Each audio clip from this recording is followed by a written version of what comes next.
It's Wednesday, June 1st. I'm Sarah Forgani with KENS 5 News Now. San Antonio police are investigating the death of a 14-year-old near Olmos Park. Police say they found the boy with a critical gunshot wound when they showed up on Agnes Drive last night. They attempted to save him, but sadly he died on scene.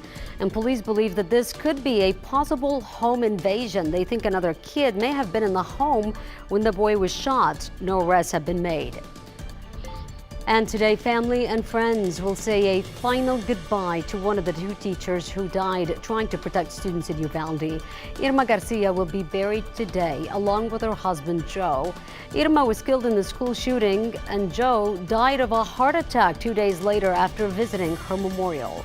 Also today, the funeral for 10-year-old Jose Flores. Jose's family describes him as a happy-go-lucky kid.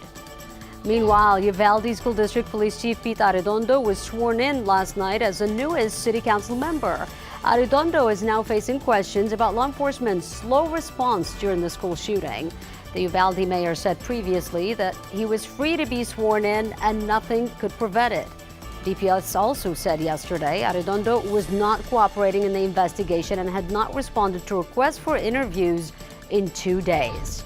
Republican Senator John Cornyn met virtually with a bipartisan group of lawmakers on Tuesday, hoping to find some common ground on gun reform after the Uvalde and Buffalo mass shootings. He issued a statement saying he and Democratic Senator Chris Murphy had a good meeting, and he hopes to continue talking with the group. The senators called the meeting constructive. And people all over Texas continue to show support for Uvalde. Actor Matthew McConaughey is back in his hometown this week, paying a visit to the memorial outside Robb Elementary. Also, members of the Lady Cardinals softball team in San Antonio visited Uvalde for the girls they called Softball Sisters. 2 of the children who died in the mass shooting were softball players. And in response to the shooting now, Seguin ISD plans to form a safety task force before the next school year. The district says it wants to hear from parents, students, school administrators, and local law enforcement. Then the task force would come up with security recommendations. Seguin has already boosted security at its campuses, but the superintendent says they're looking to do more. We have to. We have no choice. We are responsible for educating over 7,000 students, and this is a workplace of 1,100 adults. So we have to take action. And already hundreds of people have offered to serve on that safety task force. Meanwhile, Converse police say they have arrested a man for making threats last week towards local schools. Police say Wayne Newman was in a local business last Friday when he began claiming he was planning to shoot up a middle and high school. Police found no weapons in search of his home, but he is charged with making terroristic threats.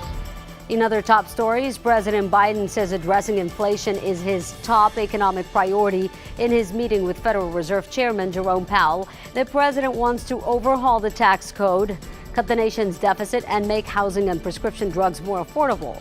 As for the Fed's role, the central bank is expected to continue raising interest rates.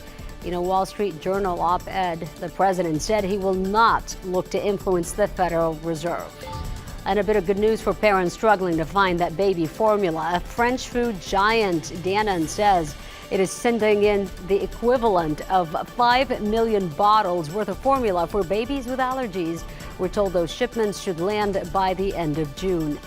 Trending online today, we're getting our first look at the new Delorean Alpha 5. The new car has a more modern look, but it still features the famous seagull doors. The car maker, made famous in Back to the Future, relocated to San Antonio earlier this year. And here's a check of your Wednesday weather with meteorologist Jeremy Baker. Well, once again, you need your AC whether you're in a DeLorean or not. We've got hot temperatures today, not as hot as the past few days. Could see an isolated shower or thunderstorm, best chance in our eastern counties, and a high temperature of 94 degrees. That's your KENS 5 News. Now, as always, remember to subscribe to our YouTube channel and follow us for the very latest developments. I'm Sarah Forgani. Thanks for joining us.